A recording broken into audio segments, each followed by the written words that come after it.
வீட்டுக்குள்ள வந்து பார்த்தீங்கன்னா ஒரு விஷயம் நடந்துட்டு இருக்கு. வெளியில பார்த்தீங்கன்னா ராணவ் அவர்களுக்கு ஓட் ஃபார் ராணவ் அப்படின்னு சொல்லிட்டு ஒரு விஷயம் கிளம்பி ட்விட்டர்லேருந்து எல்லா இடத்துலையும் ஓட் ஃபார் ராணவ் அப்படின்னு சொல்லிட்டு பார்த்தீங்கன்னா ஒன்று கிளம்பி போயிட்டு இருக்கு அப்படின்னு தான் சொல்லணும்.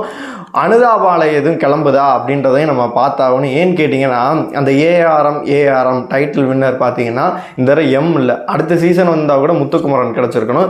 இந்த சீசன் கண்டிப்பாக ராணவ் தான் டைட்டில் வின் பண்ணுவார், அனுதாபாலை நல்லாவே வீசுது அப்படின்ற மாதிரி சொல்கிறாங்க. ஏன்னு கேட்டிங்கன்னா காலையில் ஒரு விஷயம் நடந்துச்சு. ஜெஃப்ரி தள்ளி விட்டா கை உடஞ்சி இது ஆகிட்டாருன்னு போய் கூப்பிட்டு அது ஒரு மாதிரி நடந்து திரும்பி ஒரு வீட்டுக்குள்ளே வந்து 3 வாரம் ரெஸ்ட் எடுக்கணும் அப்படின்ற மாதிரிலாம் சொன்னாங்க. அப்போ சௌந்தர்யா வந்து பார்த்தீங்கன்னா நான் வந்துட்டு சாரி கேட்க போல, இது தப்பே அவன் மேலே தான் அப்படின்னு சொல்லிட்டு அந்த அம்மா ஒரு பண்ணி விட்டுருச்சு. ஆனால் சௌந்தர்யா ஃபேன்ஸ்லேருந்து எல்லாரும் பார்த்தீங்கன்னா ராணுவுக்கு சப்போர்ட் பண்ண ஆரம்பிச்சிட்டேன். எங்கே இருந்த குமார் கீழே இறங்கிட்டேன் அப்படின்ற மாதிரி அன்அஃபிஷியல் ஓட்டில் கூட பார்த்தீங்கன்னா ராணுவுக்கு வந்து ஜாக்லின்லாம் கீழே தள்ளிட்டு இன்னைக்கே 3வது இடம் வந்துட்டார். முதல் இடம் வரத்துக்கு கூட வாய்ப்புகள் அதிகமாகவே இருக்குது அப்படின்ற மாதிரியும் சொல்கிறாங்க. அதனால் கண்டிப்பாக வந்து அவர் சுயமாக முடிவெடுத்து நான் உள்ளே விளையாடுறேன் அப்படின்ற மாதிரி இருந்தார் அப்படின்னா கண்டிப்பாக வந்து ஃபைனலுக்கு அவரை கொண்டு போயிடுவானுங்க.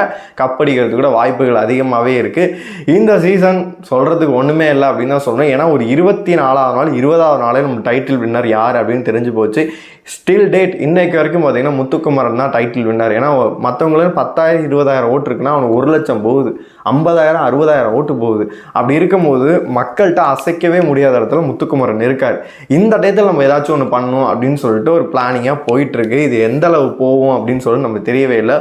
உங்களை பொறுத்தளவு சௌந்தர்யா இன்னைக்கு காலையில் பண்ண விஷயமா இருக்கட்டும், ராணுவுக்கு வந்து ஜெஃப்ரி வந்து பண்ண விஷயங்களாக இருக்கட்டும், ஏற்கனவே ஜெஃப்ரி அடித்ததாக இருக்கட்டும், ரயான் மோதிக்கிட்ட வந்ததுக்கு இவங்களுக்கு காடு கொடுத்துருந்தாங்கன்னா இன்னைக்கு அமைதியாக இருந்திருப்பானுங்க. அதில் விட்டதுனால துளுருட்டு போய் இன்னைக்கு கை உடையிற லெவலில் பார்த்தீங்கன்னா வந்திருக்கு அப்படின்னு தான் சொல்லணும். இதை பார்க்கும்போது உங்களுக்கு என்ன தோணுதோ உங்களோட கருத்துக்கள் எல்லாத்தையும் கமெண்ட் பாக்ஸில் சொல்லுங்கள்.